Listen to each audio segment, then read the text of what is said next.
조선의 22번째 임금 정조.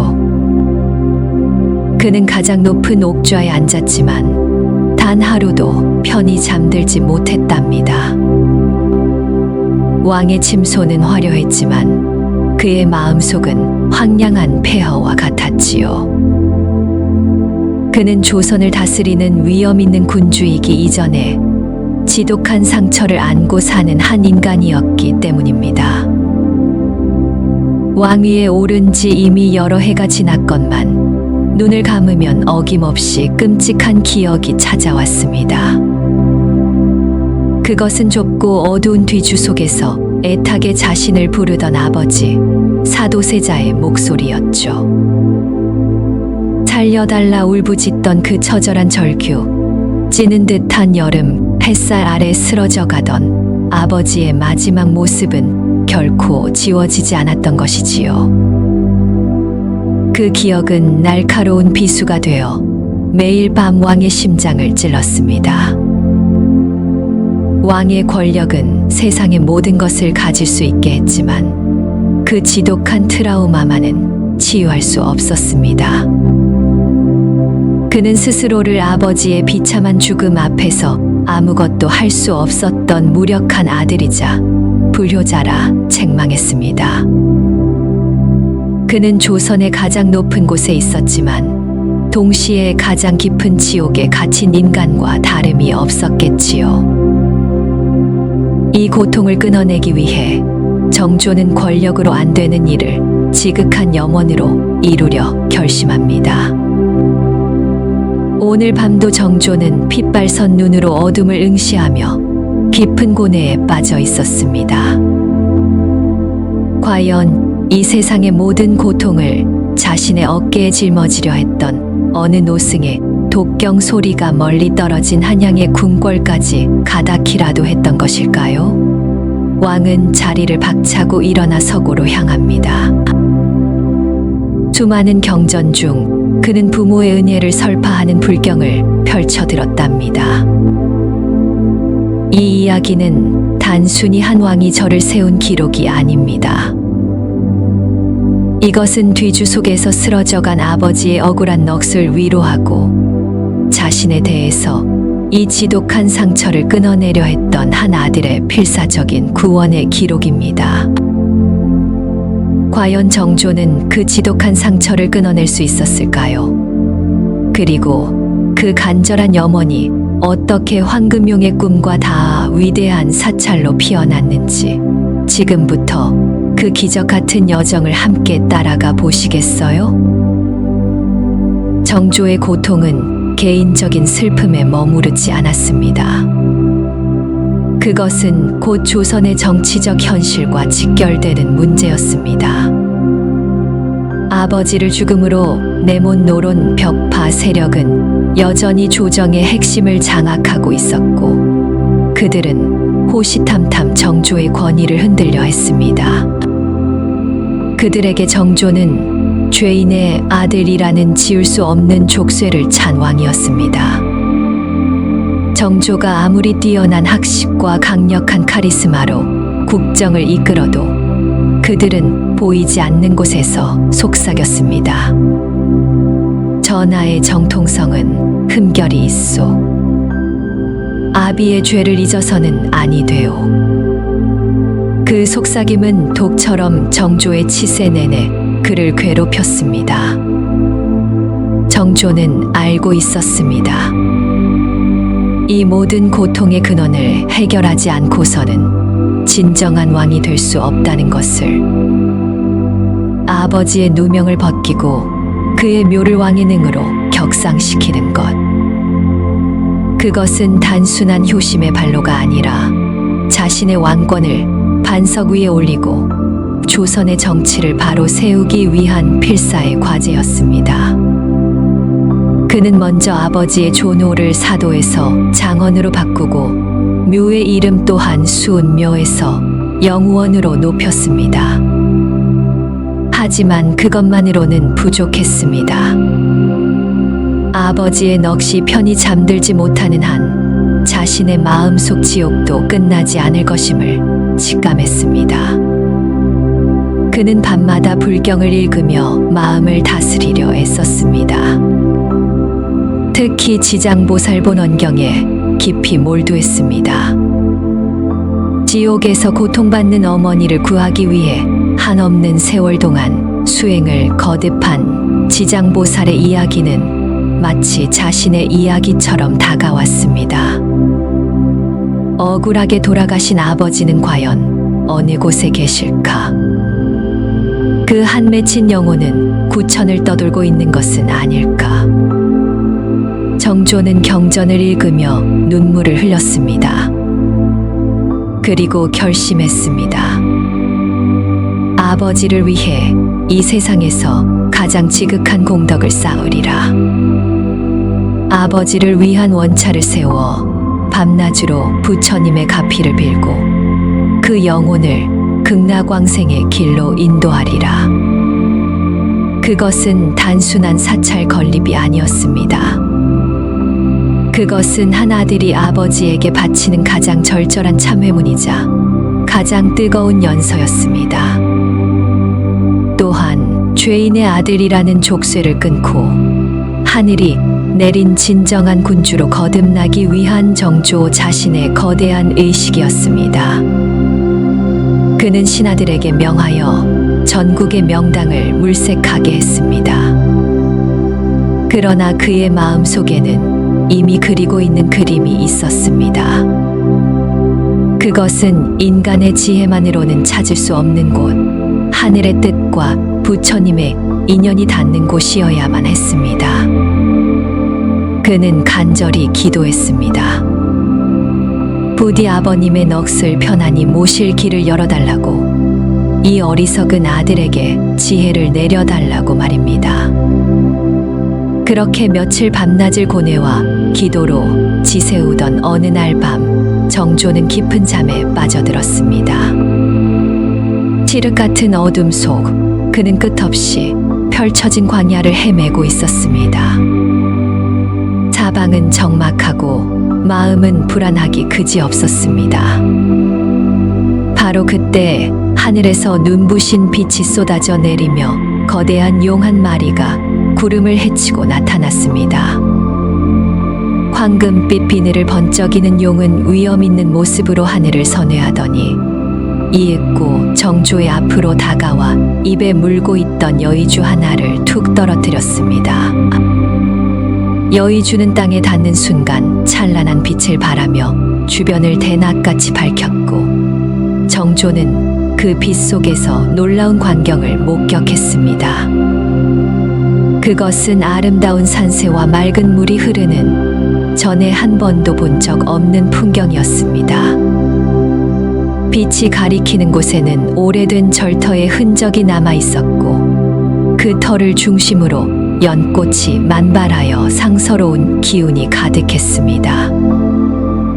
용은 그곳을 한참 동안 맴돌다 다시 하늘로 솟구쳐 올라갔고 정조는 저곳이다 라고 외치며 잠에서 깨어났습니다.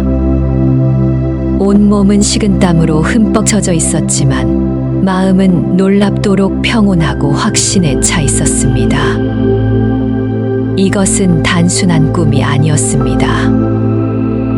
아버지를 위하는 자신의 효심에 감동한 하늘이 혹은 부처님께서 내려주신 계시임이 틀림없었습니다. 이튿날 아침 정조는 즉시 어전회의를 소집했습니다. 밤사이에 흥분과 감격이 채 가시지 않은 그의 얼굴에는 전에 없던 결연함이 서려 있었습니다. 신하들은 평소보다 더욱 위엄있고 빛나는 왕의 모습에 저도 모르게 고개를 숙였습니다. 정조는 간밤에 꾸었던 신비로운 꿈 이야기를 남김없이 털어놓았습니다. 황금빛 용이 나타나 여의주를 떨어뜨린 이야기, 그리고 그 빛이 가리킨 상서로운 땅에 대한 묘사를 생생하게 전했습니다. 신하들은 서로 얼굴을 마주보며 놀라움을 금치 못했습니다. 어떤 이들은 길조라며 기뻐했고 어떤 이들은 왕의 상심이 깊어 헛것을 본 것이 아닌가 의심의 눈초리를 보내기도 했습니다. 특히 아버지 사도세자의 죽음에 책임이 있는 노론 벽파의 대신들은 내심 불안한 기색이 역력했습니다. 정조가 부친의 명예를 회복하려는 움직임을 보일 때마다 교묘하게 발목을 잡았던 그들이었기에 이번 용꿈 사건이 또 다른 거대한 불씨가 될 것을 직감한 것입니다. 한 대신이 조심스럽게 입을 열었습니다. 전하, 꿈이란 허망한 것이옵니다.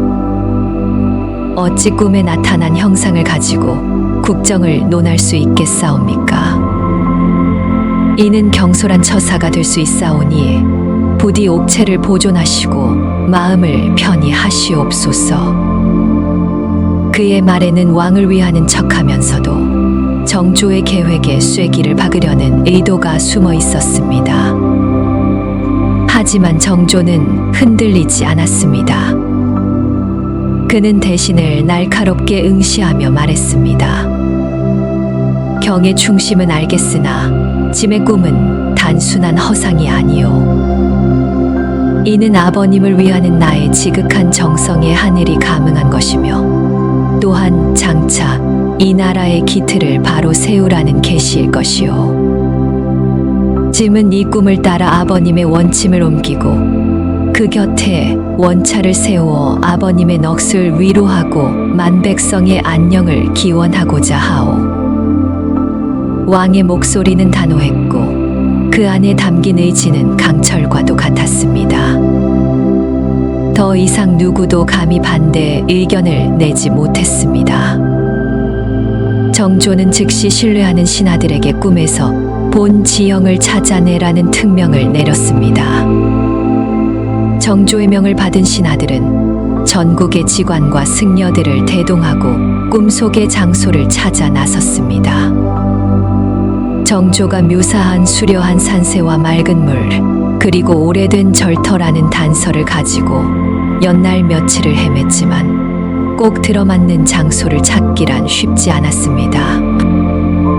시간은 흐르고 조정 안팎에서는 왕의 고집에 대한 비판의 목소리가 조금씩 새어 나오기 시작했습니다.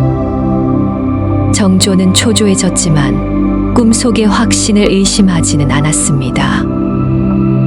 그는 다시 불전에 나아가 간절히 기도했습니다. 부처님이시여, 저의 눈을 가린 무명을 걷어주시고 인연의 땅으로 저를 이끌어 주시옵소서. 그의 기도는 하루도 거르지 않고 계속되었습니다. 그러던 어느 날 정조는 문득 한 가지 사실을 깨달았습니다. 자신이 너무 멀리서만 찾고 있었다는 것을. 어쩌면 그 해답은 아주 가까운 곳에 있을지도 모른다는 생각이 스쳤습니다. 그는 과거 아버지 사도세자의 묘가 있던 배봉산 근처의 지도를 펼쳤습니다. 그리고 지금 아버지의 영원이 있는 양주 땅의 지도를 비교해 보았습니다. 그러다 문득 경기도 남쪽 수원의 화산 일대가 눈에 들어왔습니다. 그곳은 예로부터 풍수지리적으로 명당이라 알려진 곳이었습니다. 정조의 심장이 세차게 뛰기 시작했습니다. 그는 즉시 수원 화산으로 사람을 보내 그곳의 지세를 자세히 살피게 했습니다. 며칠 후 수원으로 갔던 신하가 황급히 돌아와 보고를 올렸습니다. 전하, 찾았사옵니다. 전하께서 말씀하신 바로 그곳이옵니다. 신하의 보고에 따르면 수원 화산의 한 자락에 과연 정조의 꿈에서 본 것과 똑같은 지형이 존재한다는 것이었습니다. 완만한 산줄기가 좌청룡 우백호처럼 털을 감싸고 있었고 그 앞으로는 맑은 시냇물이 흐르고 있었습니다. 그리고 가장 놀라운 것은 그 중심에 신라 시대에 창건되었다가 고려 시대에 소실된 가량사라는 오래된 절터가 남아있다는 사실이었습니다. 모든 것이 정조의 꿈과 기적처럼 일치했습니다. 정조는 자리에서 벌떡 일어나 외쳤습니다. 하늘이 나를 도우셨다. 부처님께서 길을 여셨구나. 마침내 아버지의 영혼이 편히 쉴 곳을 찾았다는 안도감과 기쁨에 그의 눈시울이 뜨거워졌습니다. 경희궁의 밤은 깊고 차가웠습니다. 창호지 너머로 들려오는 귀뚜라미 소리마저 왕의 고독을 더욱 사무치게 만들었습니다. 정조는 서고인 조년각에 홀로 앉아 있었습니다. 거대한 서가에 빽빽이 꽂힌 수만 권의 책들은 왕의 학문적 깊이를 상징했지만 지금 이 순간 그 어떤 글귀도 그의 마음을 위로하지 못했습니다. 그의 손에는 낡은 불경 한 권이 들려 있었습니다. 바로 지장보살본원경이었습니다. 낮에는 만백성을 호령하는 근엄한 군주였지만 밤이 되면 그는 어김없이 길 잃은 영혼이 되어 부처님의 가르침 속에서 구원을 찾고자 했습니다. 그는 천천히 경문을 읽어 내려갔습니다. 만약 어떤 사람이 부모를 여의고 그 혼백이 어느 곳에 있는지 알지 못할 때 지극한 마음으로 지장보살의 형상을 그리고 우러러보며 49일 동안 명호를 부르면 보살의 실력으로 부모가 태어난 곳을 알게 되거나 꿈속에서 만나게 되리라. 이 구절에 이르자 정조의 눈길이 머물렀습니다. 꾹꾹 눌러왔던 감정이 북받쳐 올라왔습니다. 아버지. 그 이름만으로도 가슴이 저미는 이름. 아버지는 지금 어디에 계실까? 그 참혹했던 마지막 순간에 고통을 벗어나 편안히 쉬고 계실까? 아니면 여전히 원한에 사로잡혀 구천을 맴돌고 계실까? 정조의 눈앞에 다시금 그날의 광경이 선명하게 떠올랐습니다.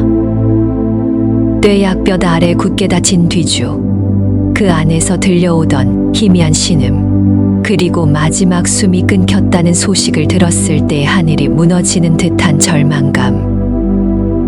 그는 어린 새손이었습니다. 할아버지 영조의 서슬 퍼런 분노 앞에서 할 수 있는 일은 아무것도 없었습니다. 그저 아버지가 갇힌 뒤주를 부여잡고 우는 것밖에는. 그 무력감이, 그 죄책감이 평생을 그의 발목을 잡고 있었습니다. 그는 왕이 되었지만 여전히 그 뒤주 앞에 엎드려 우는 어린 아이였습니다. 그는 지장경의 다음 구절로 시선을 옮겼습니다. 지옥의 중생들을 다 구제하고 나서야 성불하겠나이다. 만약 지옥이 비지 않는다면 맹세코 성불하지 않겠나이다. 지장보살의 이 거대한 서원은 정조의 심장을 강하게 울렸습니다. 한낱 미물까지도 구제하겠다는 저 자비심. 그렇다면 나 또한 아버지를 위해 무엇이든 할 수 있지 않겠는가? 아버지가 계신 곳이 설령 무간지옥이라 할지라도 나의 정성으로 그곳에서 아버지를 구해내리라. 그는 경전을 가슴에 품고 굳게 다짐했습니다. 이것은 더 이상 슬픔에 잠겨 있을 일이 아니었습니다.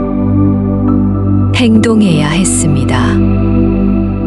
아버지의 명예를 되찾고 그 넋을 위로할 실질적인 방도를 찾아야 했습니다.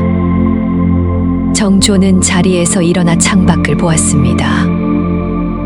어둠이 짙게 깔린 궁궐의 지붕 너머로 희미하게 별들이 빛나고 있었습니다. 그는 생각했습니다. 아버님의 묘를 옮기는 것만으로는 부족하다. 그 영혼이 영원히 부처님의 법을 들으며 안식에 들 수 있는 곳, 이 아들의 효심이 끊임없이 다다를 수 있는 곳이 필요하다. 그렇다, 아버님을 위한 원차를 세우는 것이다. 이 세상 최고의 장인들을 모아 가장 아름답고 장엄한 법당을 짓고 밤낮으로 스님들의 독경 소리가 끊이지 않게 하리라. 지장경의 한 구절이 그의 어두운 마음에 작은 불씨 하나를 던졌습니다. 그리고 그 불씨는 곧 거대한 불길이 되어 그의 전 생애를 뒤흔들 거대한 프로젝트의 시작을 알리고 있었습니다. 그는 비로소 자신이 가야 할 길을 발견한 순례자처럼 어둠 속에서 희미한 빛을 보았습니다. 다음 날 열린 어전회의의 공기는 얼음장처럼 차가웠습니다. 정조는 용상에 앉아 서류를 살피는 척하며 아래의 도열한 신하들의 표정을 하나하나 뜯어보고 있었습니다. 그의 마음속에는 어젯밤 지장경을 읽으며 세운 계획, 즉 사도세자의 묘를 천장하고 원차를 건립하려는 거대한 구상이 자리 잡고 있었습니다. 하지만 그는 이것이 얼마나 험난한 길이 될지를 잘 알고 있었습니다. 특히 사도세자의 죽음에 직접적으로 연루된 노론, 벽파, 세력의 반발은 불보듯 뻔한 일이었습니다. 그들은 정조의 효심을 죄인에 대한 사사로운 감정으로 폄하하며 그의 정통성을 끊임없이 공격해왔습니다. 아니나 다를까 정조가 조심스럽게 운을 떼자마자 한 노대신이 기다렸다는 듯이 나섰습니다. 그는 노론의 영수격인 인물로 겉으로는 온화한 미소를 띠고 있었지만 그 눈빛에는 날카로운 칼날이 숨겨져 있었습니다. 전하, 흉년으로 백성들의 삶이 날로 피폐해지고 있사온데 막대한 국고를 들여 원침을 옮기고 사찰을 짓는 것은 시기상조라 사료되옵니다. 부왕을 위하는 전하의 효심은 하늘이 알고 땅이 알 것이나 군주의 가장 큰 효도는 만백성을 편안케 하는 것이 아니겠사옵니까? 그의 말은 지극히 이성적이고 합리적으로 들렸지만 그 속내는 달랐습니다. 죄인의 무덤 따위에 국력을 낭비하지 말라는 무언의 압박이었습니다. 정조는 분노가 치밀어 올랐지만 애써 표정을 감추었습니다. 그는 수십 년간 이런 식의 교묘한 공격에 시달려 왔습니다. 정면으로 맞서 싸우기보다는 그들의 논리를 역이용하여 자신의 뜻을 관철하는 법을 터득한 지 오래였습니다. 정조는 부드럽지만 단호한 목소리로 답했습니다. 경의 말이 옳소. 백성을 돌보는 것이 군주의 첫 번째 임무임은 두말할 나위가 없지. 허나 선왕의 넋이 편치 못한데 어찌 나라의 근본이 바로 서고 백성이 편안할 수 있겠소. 이는 단순히 한 아들의 효심 문제가 아니오. 비정상적으로 뒤틀린 과거를 바로잡아 나라의 기강을 세우고 왕실의 권위를 굳건히 하려는 대의가 담겨 있는 것이오. 또한 새로운 원찰 건립은 수많은 백성들에게 일자리를 제공하고 침체된 경기를 부양하는 효과도 가져올 것이니 어찌 이를 백성을 위한 일이 아니라 할 수 있겠소. 정조의 논리 정연한 반박에 노대신은 잠시 할 말을 잃었습니다. 하지만 그는 쉽게 물러설 인물이 아니었습니다. 그는 다른 대신들과 눈빛을 교환하며 또 다른 공격을 준비했습니다. 전하의 깊은 뜻을 어찌 신들이 헤아릴 수 있겠사옵니까? 하오나 국법에 따르면 죄인의 묘는 도성 100리 밖에 둘 수 없도록 규정되어 있사옵니다. 선왕께서는 비록 전하의 부친이시나 엄연히 죄를 입고 돌아가신 분이시온데 어찌 국법을 어기면서까지 그 묘를 명당으로 옮기려 하시나이까? 이는 법치를 흔드는 위험한 선례를 남길 수 있사옵니다. 이는 정조의 가장 아픈 곳을 찌르는 공격이었습니다. 아버지의 죄를 다시 한번 공공연하게 상기시킨 것입니다. 회의장의 분위기는 순식간에 싸늘해졌습니다. 정조의 얼굴에서 핏기가 가시는 것이 보였습니다. 그의 손이 용상의 팔걸이를 강하게 움켜쥐었습니다. 금방이라도 호통을 치며 저 무례한 신하의 목을 베라 명할 것 같은 팽팽한 긴장감이 흘렀습니다. 하지만 정조는 가까스로 이성을 붙잡았습니다. 그는 눈을 지그시 감고 심호흡을 했습니다. 분노는 무명의 불길이다. 이 불길에 휩싸이는 순간 나는 지는 것이다. 저들은 내가 이성을 잃고 폭주하기를 바라고 있다. 그는 마음속으로 부처님의 명호를 외며 분노를 가라앉혔습니다. 그리고 다시 눈을 떴을 때 그의 눈빛은 분노가 아닌 차가운 결단력으로 가득 차 있었습니다. 국법이라 하였는가? 그 법은 누가 만들었는가? 또한 아버님의 죄는 과연 진정한 죄였는가? 이에 대한 논의는 앞으로 차차 해나가도록 할 것이오. 오늘은 이만하고 물러들 가시오. 정조는 더 이상의 논쟁을 피하고 회의를 끝냈습니다. 하지만 그는 알 수 있었습니다. 이것은 거대한 전쟁의 서막에 불과하다는 것을. 용상 아래 도사린 수많은 칼날들을 뚫고 자신의 길을 가기 위해서는 인간의 힘을 넘어서는 거대한 명분이 필요하다는 것을 절실히 깨달았습니다. 어전회의에서 모욕에 가까운 반대에 부딪힌 정조는 깊은 무력감에 휩싸였습니다. 그는 조선의 왕이었지만 아버지의 문제에 있어서는 여전히 죄인의 아들일 뿐이었습니다. 신하들과의 소모적인 논쟁에 지친 그는 다시 서고로 향했습니다. 그러나 이번에는 경서나 역사서가 아닌 먼지 쌓인 불교 설화집들을 뒤적이기 시작했습니다. 정치 논리나 유교적 명분으로는 더 이상 돌파구를 찾기 어렵다는 생각에서였습니다. 그는 혹시 부처님의 지혜 속에서 다른 해답을 찾을 수 있지 않을까 하는 신락 같은 희망을 품었습니다. 한참 동안 낡은 책들을 뒤적이던 그의 눈에 우란분경이라는 제목이 들어왔습니다. 그는 조심스럽게 책을 펼쳤습니다. 그 안에는 부처님의 10대 제자 중 한 명인 목련존자의 이야기가 기록되어 있었습니다. 목련존자는 신통력으로 돌아가신 어머니가 어디에 계신지 살펴보았습니다. 그런데 생전에 인색하고 탐욕스러웠던 어머니는 아귀도에 떨어져 굶주림의 고통을 받고 있었습니다. 목이 바늘구멍 같고 배는 태산 같아 아무것도 먹지 못하는 끔찍한 형벌이었습니다.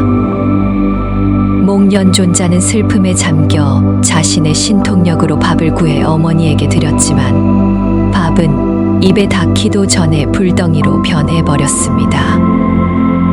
정조는 숨을 죽이고 이야기에 몰입했습니다. 목련존자의 슬픔이 마치 자신의 슬픔처럼 느껴졌습니다. 아들을 왕으로 만들고 싶었던 욕심 때문에 억울한 죽음을 맞이한 아버지. 그 아버지 역시 어떤 고통 속에 계실지 알 수 없는 노릇이었습니다.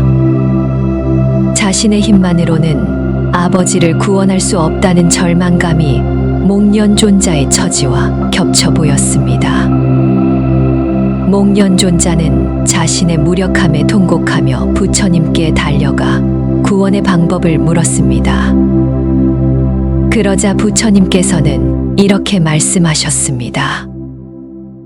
너의 힘만으로는 어찌할 수 없다. 오직 시방의 여러 스님들의 위실력을 빌려야만 구제할 수 있느니라. 부처님께서는 구체적인 방법을 일러주셨습니다.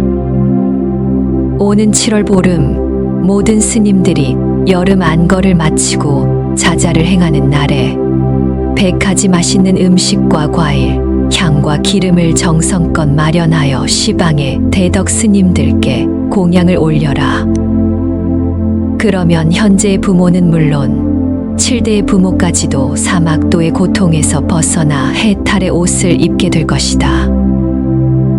목련존자는 부처님의 가르침대로 행했고 마침내 그의 어머니는 아귀도의 고통에서 벗어나 천상에 태어날 수 있었습니다.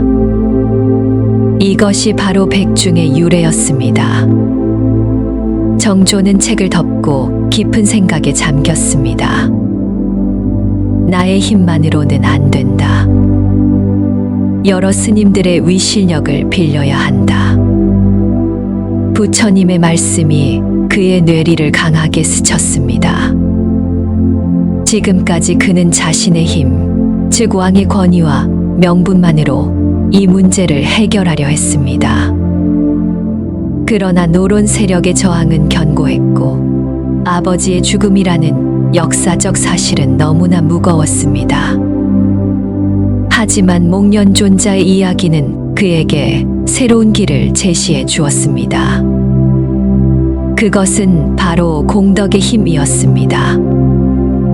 한 개인의 힘이 아니라 수많은 대중의 염원과 수행자들의 청정한 기도가 모일 때 업보의 사슬마저 끊어낼 수 있다는 가르침이었습니다. 원차를 건립하는 것은 단순히 아버지를 위한 추모 공간을 만드는 것이 아니었습니다. 그것은 목련존자가 스님들께 공양을 올렸듯 수많은 수행자들이 부처님의 법을 닦고 그 공덕을 아버지께 회향하게 하는 거대한 불사였던 것입니다. 이 깨달음은 정조에게 엄청난 용기와 확신을 주었습니다. 이제 더 이상 정치적인 논쟁에 얽매일 필요가 없었습니다. 그는 불법의 이름으로 만 중생의 공덕을 모으는 대의 명분으로 이 사업을 추진할 수 있게 된 것입니다. 낡은 서고에서 발견한 1000년 전의 이야기가 절망에 빠진 왕에게 한 줄기 밝은 빛을 비추어 주고 있었습니다. 그는 이제 더 이상 혼자가 아니었습니다. 시방의 모든 부처님과 스님들이 그의 편이 되어줄 것만 같았습니다. 새로운 확신을 얻은 정조는 중대한 결심을 했습니다. 그는 더 이상 궁궐 안에서만 해답을 찾지 않기로 했습니다. 진정한 불법의 힘을 빌리기 위해서는 이름 높은 사찰의 주지나 학승이 아닌 세속의 명리를 떠나 묵묵히 수행하는 진짜 도인을 만나야 한다고 생각했습니다. 그는 평복으로 갈아입고 최소한의 호위만을 대동한 채 밤을 틈타 몰래 궁을 빠져나왔습니다. 그의 목적지는 한양 외곽의 작은 산, 인왕산 자락에 자리한 낡고 이름 없는 암자였습니다. 그곳에 세속의 칭송에는 관심 없이 오직 수행에만 전념하는 보은이라는 노승이 있다는 소문을 들었기 때문입니다. 정조가 암자에 도착했을 때는 이미 깊은 밤이었습니다. 달빛만이 스산하게 암자 마당을 비추고 있었고 낡은 법당에서는 희미한 등불빛이 새어나오고 있었습니다. 정조는 호위들을 멀리 물리고 홀로 법당으로 다가갔습니다. 문틈으로 안을 들여다보니 백발이 성성한 노승이 가부좌를 들고 묵묵히 좌선에 들어 있었습니다. 흐트러짐 없는 자세와 깊은 고요 속에서 뿜어져 나오는 기운은 그가 오랜 세월 수행에 정진해온 큰 스님임을 짐작게 했습니다. 정조는 감히 안으로 들어가지 못하고 문 밖에서 조용히 기다렸습니다. 얼마나 시간이 흘렀을까? 좌선을 마친 보은 스님이 천천히 눈을 뜨고는 문 밖의 정조를 향해 나직이 말했습니다. 이 깊은 밤에 어떤 귀한 손님이 오셨는고. 추울 터이니 안으로 들어오시지요. 정조는 깜짝 놀랐습니다. 자신이 문 밖에 있다는 것을 어떻게 알았는지 신기했지만 이내 스님의 깊은 수행력을 짐작하고는 조용히 법당 안으로 들어섰습니다.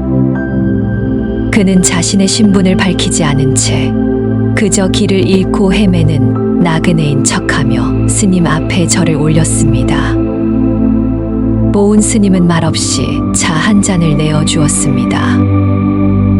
따뜻한 차 한 모금에 정조의 얼어붙었던 몸과 마음이 조금씩 녹아내리는 듯 했습니다. 보은 스님은 정조의 얼굴을 지그시 바라보며 말했습니다. 나그네의 얼굴에 깊은 수심이 가득하구려. 마음속에 풀지 못한 큰 응어리가 있는 것 같습니다. 스님의 눈빛은 모든 것을 꿰뚫어 보는 듯 했습니다. 정조는 더 이상 자신의 정체를 숨길 수 없음을 깨달았습니다. 그는 조심스럽게 자신의 고뇌를 털어놓기 시작했습니다. 물론 왕이라는 신분은 밝히지 않았습니다. 스님, 저는 억울하게 돌아가신 아버님 때문에 한평생을 고통 속에서 살고 있습니다. 아버님의 원한을 풀어드리고 그 넋을 위로해드리고 싶지만 세상의 방해는 너무나 거세고 저의 힘은 턱없이 부족합니다. 어찌해야 이 고통의 굴레에서 벗어날 수 있겠습니까? 보은 스님은 정조의 이야기를 묵묵히 들은 뒤 한참 동안 침묵을 지켰습니다. 그리고는 천천히 입을 열었습니다. 나그네여, 그대의 효심은 지극하나 한 가지를 놓치고 있구려. 아버지를 구원하려는 마음이 강할수록 그 마음에 집착이 생기고 분노가 쌓이게 됩니다. 진정한 구원은 원수를 갚고 명예를 되찾는 데 있는 것이 아니라 내 마음 속의 미움과 집착을 내려놓는 데서 시작되는 법입니다. 스님의 말은 정조의 가슴을 서늘하게 했습니다. 그는 언제나 아버지의 원수들을 증오하고 그들에게 복수하는 것을 정의라고 생각해왔기 때문입니다. 정조가 반문했습니다. 스님, 어찌 원수를 미워하지 않을 수 있으며 불의를 보고 분노하지 않을 수 있습니까? 그것은 인간의 당연한 도리가 아닙니까? 그러자 보은 스님은 빙글에 미소를 지으며 답했습니다. 불교에서는 모든 것이 인연 따라 일어나고 사라진다고 가르칩니다. 그대의 아버님이 겪으신 비극도, 그것을 행한 이들의 악업도, 그리고 그로 인해 그대가 겪는 고통도 모두 과거로부터 이어진 거대한 인연의 사슬 속에서 벌어진 일입니다. 이 사슬을 끊는 방법은 또 다른 미움의 칼을 휘두르는 것이 아니라 자비의 마음으로 그 사슬 자체를 녹여버리는 것입니다. 아버님을 위한 가장 큰 공덕은 원수를 갚는 것이 아니라 아버님의 이름으로 더 큰 자비를 베푸는 것입니다. 보은 스님의 말 한마디 한마디는 정조의 고정관념을 깨뜨리는 죽비 소리와도 같았습니다. 자비의 마음으로 사슬을 녹여버려라. 그는 생각했습니다. 원차를 짓는 것은 단순히 아버지의 넋을 위로하는 것을 넘어 아버지의 비극으로 인해 상처받은 모든 이들을 위로하고 나아가 나를 반대하는 저들까지도 부처님의 자비 아래 포용하려는 거대한 원력의 발현이 되어야 한다는 깨달음이었습니다. 정조는 자신도 모르게 스님 앞에 깊이 고개를 숙였습니다. 스님, 어리석은 저에게 큰 가르침을 주셨습니다. 부디 저의 길을 이끌어 주십시오. 그날 밤 왕과 노승의 만남은 장차 조선 불교사에 길이 남을 위대한 불사의 씨앗이 되었습니다. 보은 스님과의 만남 이후 정조의 계획은 더욱 구체적이고 대담해졌습니다. 그는 더 이상 신하들의 반대에 주저하지 않았습니다. 먼저 아버지 사도세자의 묘를 최고의 명당으로 옮기는 작업에 착수했습니다. 수많은 직관과 승려들이 동원되어 전국의 명당을 물색한 끝에 마침내 경기도 수원부 화산이 최종 후보지로 결정되었습니다. 화산은 예로부터 만년 동안 혈이 마르지 않을 땅으로 불리는 대길지였습니다. 하지만 한 가지 문제가 있었습니다. 그곳에는 이미 조선시대부터 관아가 들어서 있었던 것입니다. 관아를 옮기고 그 자리에 묘를 쓰는 것은 엄청난 비용과 노력이 드는 일이었습니다. 당연히 반대의 목소리가 터져 나왔습니다. 전하, 아무리 명당이라 한들 수백 년 된 관아를 허물고 백성들을 이주시키는 것은 가당치 않사옵니다. 다른 길지를 찾아보심이 마땅할 줄 아뢰오. 하지만 정조의 의지는 확고했습니다. 그는 오히려 이것을 기회로 삼았습니다. 수원부를 옮기는 김에 이곳을 한양 남쪽의 새로운 중심 도시로 만들 것이다. 거대한 성곽을 쌓아 국방의 요새로 삼고 상업을 진흥시켜 백성들이 부유하게 살 수 있는 신도시를 건설하겠다. 그의 구상은 단순히 묘 하나를 옮기는 차원을 넘어 국가의 백년대계를 그리는 거대한 청사진이었습니다. 정조는 사제를 털어 이주하는 백성들에게 충분한 보상을 해주었고 새로운 수원 화성 건설 계획을 발표하며 민심을 다독였습니다. 마침내 1789년 가을 양주 배봉산에 있던 사도세자의 묘 영원은 성대한 의식과 함께 수원 화산으로 옮겨졌습니다. 정조는 새로운 능의 이름을 혈융원이라 지었습니다. 융성하게 드러난다는 뜻으로 더 이상 아버지가 죄인이 아님을 온 세상에 선포하는 의미였습니다. 그는 직접 혈융원을 찾아 아버지의 무덤 앞에 엎드려 눈물을 흘렸습니다. 아버님, 불초소생이 이제야 아버님을 제대로 된 자리에 모셨나이다. 부디 이곳에서 모든 원한을 푸시고 편히 잠드소서.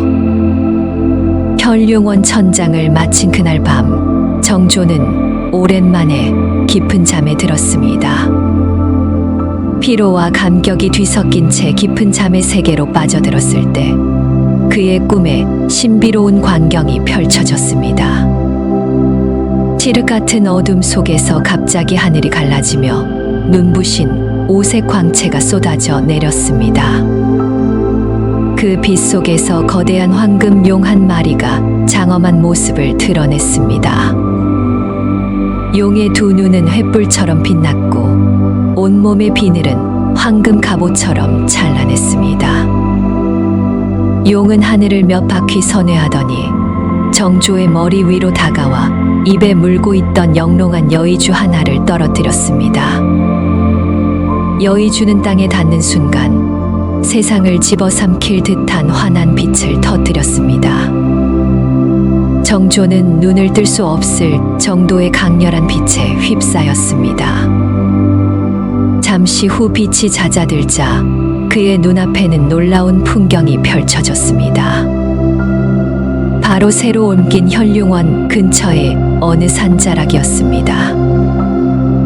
여의주가 떨어진 바로 그곳, 오래된 절터로 보이는 빈터에서 상서로운 기운이 연꽃처럼 피어오르고 있었습니다. 용은 그곳을 향해 고개를 3번 끄덕이더니 포효 소리와 함께 다시 구름 속으로 사라졌습니다. 정조는 저곳이다. 아버님을 위한 원차를 세울 곳은 바로 저곳이다 라고 외치다 잠에서 깨어났습니다. 온몸은 식은땀으로 흠뻑 젖어 있었지만 그의 마음은 이제껏 느껴보지 못한 환희와 확신으로 가득 찼습니다. 이것은 단순한 꿈이 아니었습니다. 혈융원 천장에 만족하신 아버지의 영혼이 용의 형상으로 나타나 감사를 표한 것이며, 동시에 아들을 위해 지극한 공덕을 쌓을 원찰의 터를 직접 점지해 주신 것이라 믿어 의심치 않았습니다. 그는 즉시 화공을 불러 꿈에서 본 광경을 세세하게 그리게 했습니다. 그리고 지도와 대조해 본 결과 꿈속의 장소가 바로 혈융원에서 멀지 않은 곳에 위치한 옛 신라 시대의 사찰 가량사의 터임을 확인했습니다. 모든 퍼즐 조각이 완벽하게 맞춰지는 순간이었습니다. 이제 남은 것은 꿈의 계시를 현실로 만드는 일뿐이었습니다. 정조는 날이 밝자마자 최소한의 인원만을 대동하고 수원화산으로 향했습니다. 그의 곁에는 보은 스님과 당대 최고의 직관, 그리고 꿈의 광경을 그린 화공이 함께했습니다. 왕의 행차는 극비리에 이루어졌습니다. 아직 조정의 반대 세력이 건재한 상황에서 또 다른 논란을 만들고 싶지 않았기 때문입니다. 그의 마음은 설렘과 기대로 가득 차 있었습니다. 꿈속의 계시가 과연 현실과 일치할지 자신의 눈으로 직접 확인하고 싶었습니다. 수원화산에 도착한 정조 일행은 혈융원을 먼저 참배한 뒤 곧바로 꿈에서 본 장소를 찾아 나섰습니다. 화공이 그린 그림과 지도를 대조하며 산길을 올랐습니다. 얼마 지나지 않아 정조는 자신도 모르게 걸음을 멈추었습니다. 눈앞에 펼쳐진 풍경이 꿈에서 본 것과 너무나도 똑같았기 때문입니다. 부드러운 산줄기가 병풍처럼 털을 감싸 안고 있었고, 그 앞으로는 맑은 시냇물이 소리내어 흐르고 있었습니다. 완벽한 배산임수의 명당이었습니다. 정조는 감격에 겨워 주변을 둘러보았습니다. 일행은 터의 중심으로 조심스럽게 들어섰습니다. 그곳에는 사람 키만큼 자란 잡초와 수풀이 무성했지만 자세히 살펴보니 오래된 건물의 주춧돌과 기와 조각들이 곳곳에 흩어져 있었습니다. 수백 년의 세월 동안 잊혀졌던 옛 절터의 흔적이었습니다. 정조는 허리를 굽혀 기와 조각 하나를 집어들었습니다. 차갑고 거친 감촉 너머로 이곳에서 울려 퍼졌을 아득한 옛날의 독경 소리가 들리는 듯했습니다. 이곳이 바로 신라 문성왕 때 창건되어 고려 시대까지 법등을 이어오다 전란 속에 폐사된 비운의 사찰 가량사의 터였습니다.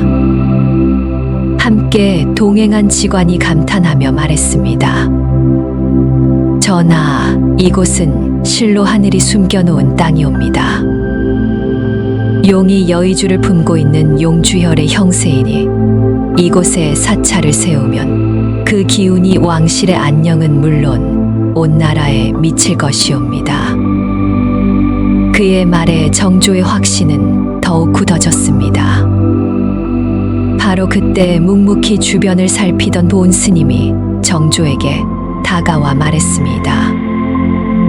전하, 이 터의 기운이 참으로 맑고 깊습니다. 오랜 세월 사람의 발길이 끊겨 땅의 힘이 고스란히 보존되어 있습니다. 다만 한 가지, 수백 년간 이곳에 머물렀을 수많은 영가들의 한이 서려 있기도 합니다.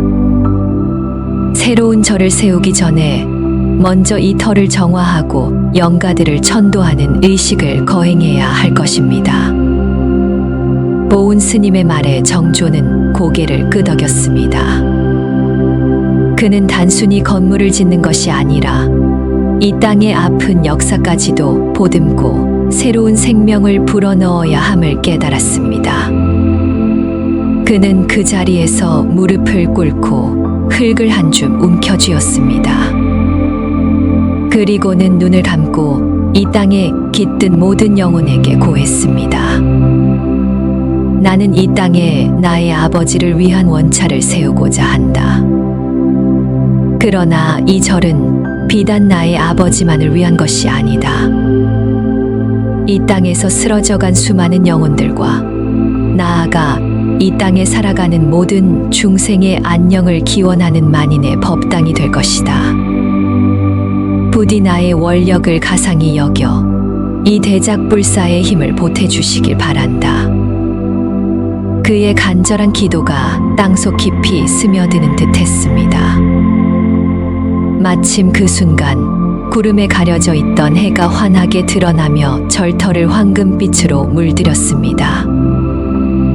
마치 이 땅의 모든 영혼들이 정조의 뜻에 감응하여 축복을 내리는 듯한 광경이었습니다. 정조는 그 빛 속에서 확신했습니다. 이곳 가량사터야말로 자신의 꿈과 아버지의 염원 그리고 부처님의 가르침이 하나로 만나는 운명의 장소임을. 그는 이제 이곳에 세워질 새로운 사찰의 이름을 마음속으로 정했습니다. 꿈에 나타난 용과 여의주에서 한 글자씩을 따서 용주사라고. 용의 구슬이 품고 있는 무한한 조화와 지혜가 이 절을 통해 온 세상에 펼쳐지기를 기원하는 이름이었습니다. 용주사 창건이 공식적으로 선포되자 조선 팔도 최고의 장인들이 수원 화산으로 모여들기 시작했습니다. 정조는 용주사를 단순히 아버지의 넋을 기리는 사찰을 넘어 조선 후기 불교, 건축과 예술의 정수를 집대성한 걸작으로 만들고자 했습니다.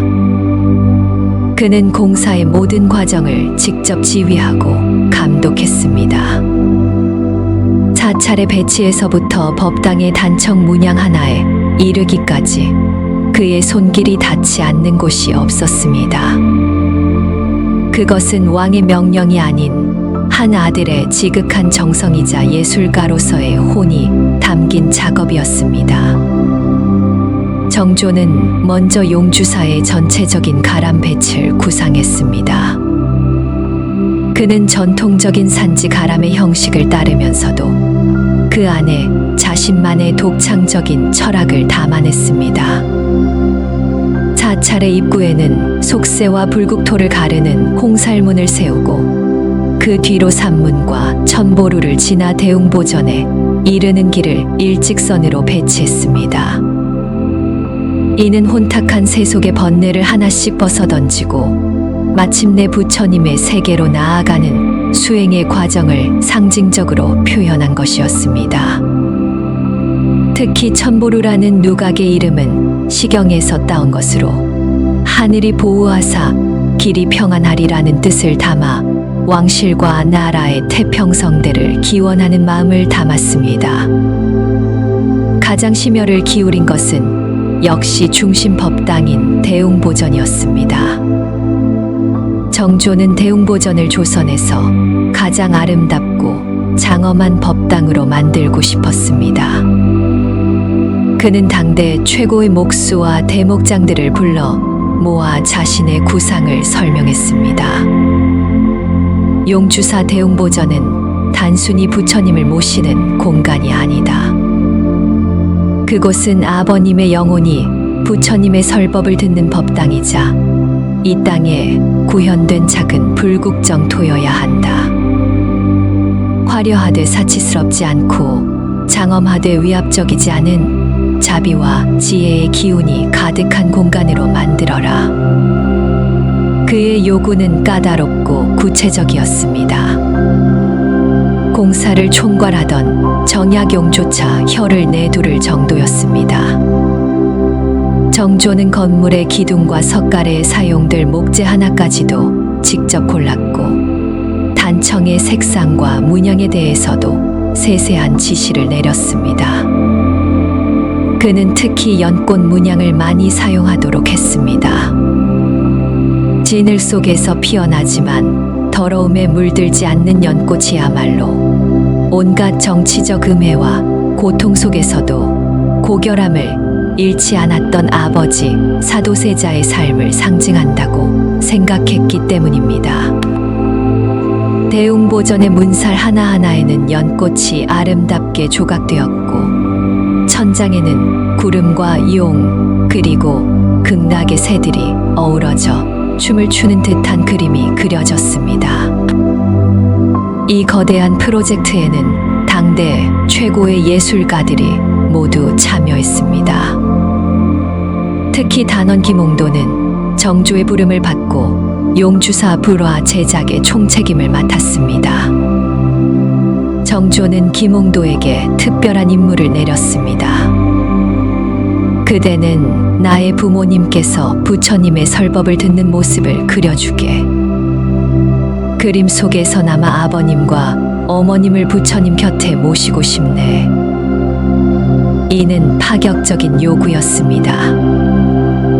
불화의 왕의 부모를 직접 그려넣는 것은 전례가 없는 일이었기 때문입니다. 하지만 김홍도는 왕의 절절한 효심에 감동하여 기꺼이 붓을 들었습니다. 그렇게 탄생한 것이 바로 용주사 대웅보전 후불탱화 3세 열애회도입니다. 그림의 중앙에는 석가모니 부처님이 설법을 하고 계시고 그 아래쪽에는 수많은 보살과 신장들 틈에 용포와 당의를 입은 남녀가 합장한 채 경건하게 법문을 듣고 있습니다. 바로 사도세자와 해경궁 홍씨를 모델로 그린 것이었습니다. 정조는 완성된 그림을 보고 한참 동안 말을 잇지 못했습니다. 비록 그림 속 모습이지만 그토록 그리워하던 부모님이 부처님의 자비로운 빛 아래 평온한 모습으로 계신 것을 보자 가슴속 응어리가 조금은 풀리는 듯 했습니다. 용주사는 그렇게 왕의 눈물과 염원 그리고 당대 최고의 예술가들의 혼이 결합하여 조금씩 그 장엄한 모습을 드러내고 있었습니다. 부모운 중경은 부모가 자식을 낳고 기르며 겪는 10가지 큰 은혜를 설파한 경전입니다. 정조는 이 경전의 내용을 백성들이 쉽게 이해하고 마음에 새길 수 있도록 글이 아닌 그림으로 표현하고자 했습니다. 그는 다시 한번 단원 김홍도를 불렀습니다. 단원, 그대에게 또 한 가지 중한 임무를 맡기려 하네. 부모운 중경의 10가지 은혜를 한 폭 한 폭의 그림에 담아주게. 이 그림을 보는 모든 이들이 부모님의 은혜를 깨닫고 효심을 발휘할 수 있도록 그대의 신묘한 붓으로 감동을 불어넣어 주게. 김홍도는 왕의 명을 받고 깊은 고뇌에 빠졌습니다. 부모운 중경의 내용은 숭고했지만 그것을 진부하지 않고 감동적으로 표현하기란 결코 쉬운 일이 아니었습니다. 그는 며칠 밤낮으로 경전을 읽고 또 읽으며 각 장면을 어떻게 구성할지 고민했습니다. 어머니 품에 안겨 지켜주는 은혜, 해산의 고통을 감내하는 은혜, 쓴 것은 삼키고 단 것은 뱉어 먹이는 은혜, 진자리 마른 자리 가려 누이는 은혜.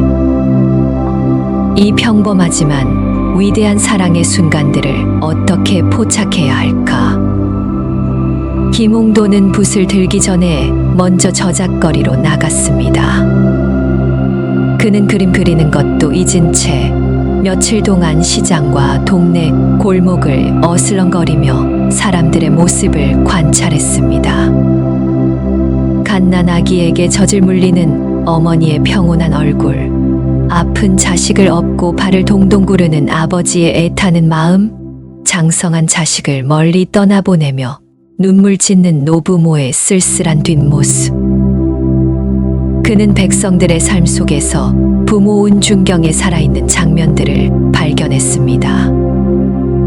그의 스케치북에는 이름 없는 평범한 사람들의 희로애락이 가득 채워졌습니다. 마침내 영감을 얻은 김홍도는 용주사 한편에 마련된 작업실에 틀어박혀 그림에 몰두하기 시작했습니다. 그의 붓끝에서 조선 시대 평범한 사람들의 삶이 생생하게 되살아났습니다. 그림 속 인물들은 경전 속 박제된 인물이 아니라 바로 우리네 이웃이자 부모님의 모습이었습니다. 특히 진자리 마른 자리 가려 누이는 은혜를 그린 장면은 보는 이의 심금을 울렸습니다.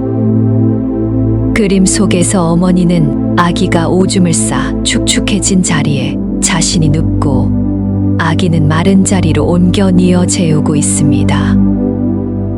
어머니의 지극한 사랑이 아무런 설명 없이도 가슴 절절하게 전해져 왔습니다.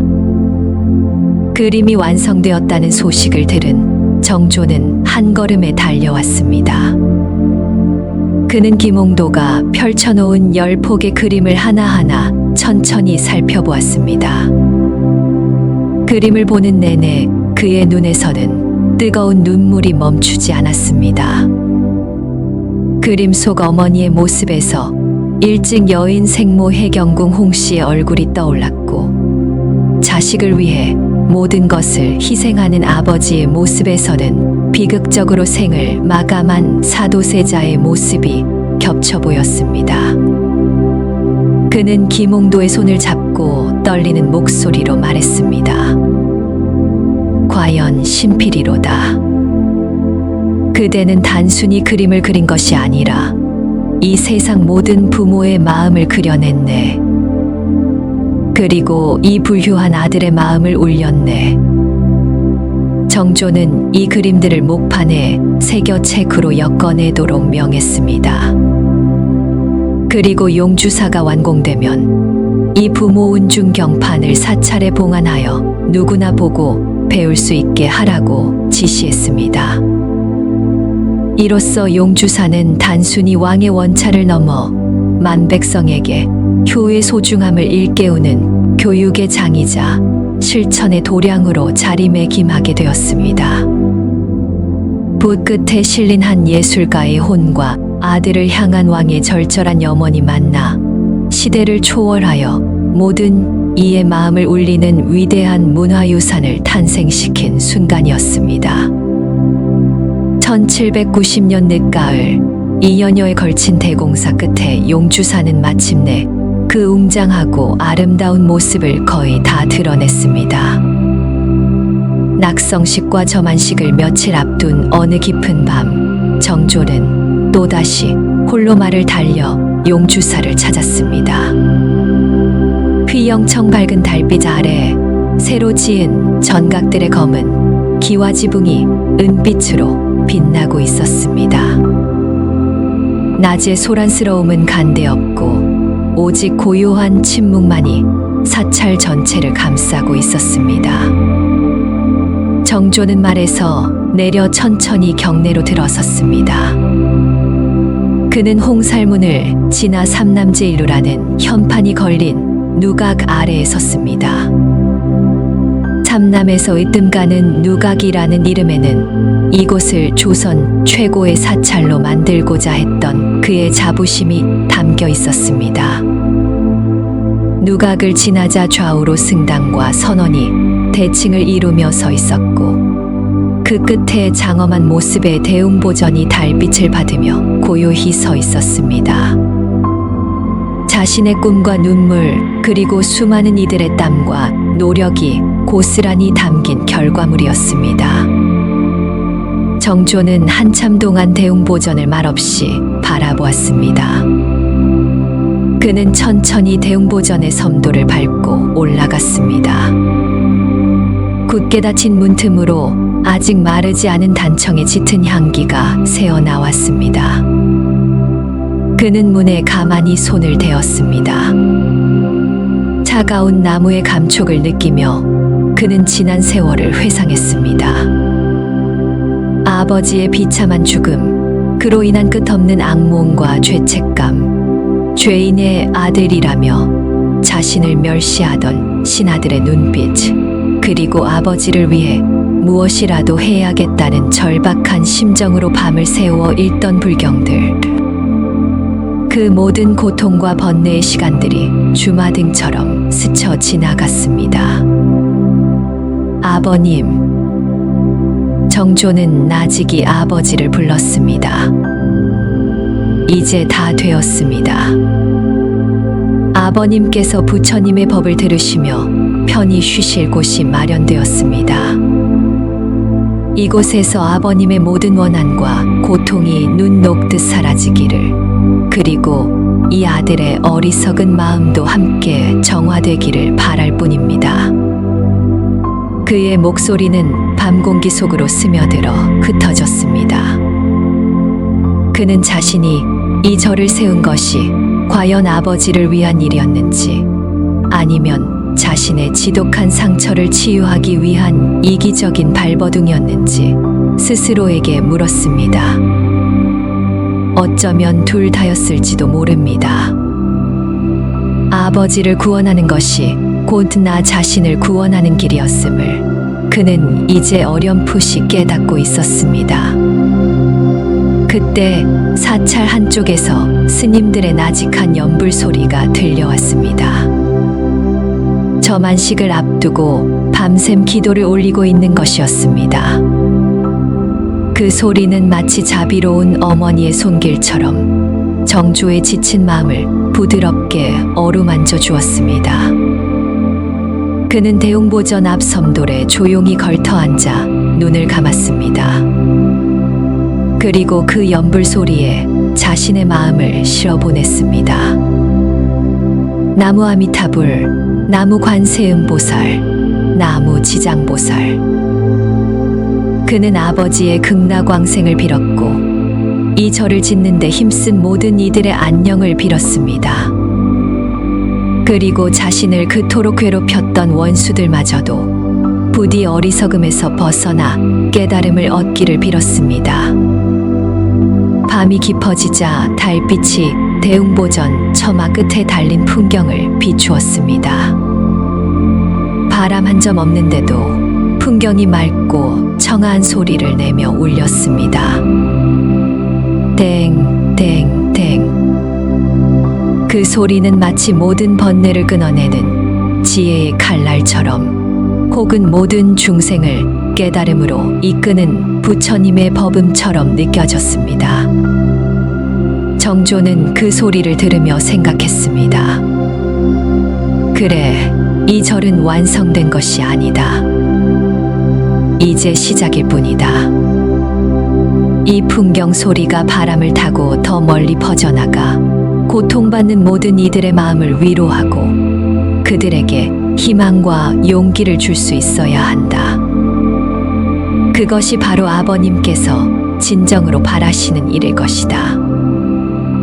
완성을 앞둔 고요한 밤, 왕은 비로소 용주사의 진정한 의미를 깨닫고 있었습니다. 그것은 한 개인의 소유물이 아닌 만 중생을 위한 자비의 등불이어야 한다는 것을 말입니다. 마침내 운명의 날이 밝았습니다. 1790년 11월 11일 용주사의 낙성과 함께 대웅보전에 모셔진 부처님의 눈을 뜨게 하는 점안식이 거행되는 날이었습니다. 이른 아침부터 용주사로 향하는 길은 왕의 행차를 구경하려는 백성들과 역사적인 순간을 함께하려는 전국의 승려들로 인산인해를 이루었습니다. 정조는 가장 화려한 구장복을 차려입고 어가에 올랐습니다. 그의 얼굴에는 긴장감과 비장함, 그리고 형언할 수 없는 깊은 감회가 교차하고 있었습니다. 수십 년간 가슴속에 품어왔던 필생의 염원이 마침내 결실을 맺는 순간이었습니다. 용주사에 도착한 정조는 보은 스님을 비롯한 여러 대덕 스님들의 안내를 받아 대웅보전 앞으로 나아갔습니다. 웅장하고 화려하게 단장된 법당 앞에는 거대한 흰 천이 불상을 가리고 있었습니다. 법당 안팎은 향연기로 자욱했고 수백 명의 스님들이 일제히 천수경을 독송하기 시작했습니다. 웅장한 독경 소리는 온 산을 뒤흔들며 하늘로 솟아올랐습니다. 그 소리를 듣는 것만으로도 마음속의 모든 번뇌가 씻겨나가는 듯한 장엄한 분위기였습니다. 정조는 신하들을 물리치고 홀로 법당 앞 중앙에 마련된 자리에 섰습니다. 그는 이제 한 나라의 군주가 아닌 아버지의 명복을 비는 아들의 자격으로 이 자리에 서 있었습니다. 의식이 진행되고 마침내 부처님의 눈을 뜨게 할 시간이 되었습니다. 증명법사를 맡은 보은 스님이 앞으로 나아가 붓에 경면주사를 묻혀 점안의식을 준비했습니다. 그리고는 우렁찬 목소리로 개송을 읊었습니다. 부처님의 청정법신은 본래 나고 죽음이 없으시며 가고옴 또한 없으시네. 이제 이 붓으로 진리의 눈을 열어 시방세계 모든 중생을 굽어 살피소서. 깨한 스님의 외침과 함께 불상을 가리고 있던 거대한 흰 천이 거쳤습니다. 그 순간 법당 안을 가득 채운 수많은 등촉의 빛이 일제히 황금빛 불상의 얼굴로 쏟아져 내렸습니다. 정조는 숨을 멈췄습니다. 그의 눈앞에 자비로운 미소를 머금은 거대한 부처님의 얼굴이 드러났습니다. 그 미소는 너무나 온화하고 평화로워서 보는 이의 마음을 단숨에 무장해제시키는 힘이 있었습니다. 정조는 그 얼굴을 보는 순간 자신도 모르게 무릎을 꿇었습니다. 그리고 그의 시선은 자연스럽게 불상 뒤편에 걸린 거대한 후불탱화로 향했습니다. 단원 김홍도가 혼신을 다해 그린 삼세열애회도, 그림 속에서 그토록 그리워하던 아버지 사도세자와 어머니 해경궁 홍씨가 합장한 채 평온한 얼굴로 부처님의 설법을 듣고 있었습니다. 바로 그 순간 정조의 뇌리를 섬광처럼 스치는 기억이 있었습니다. 지옥 같았던 그날의 기억.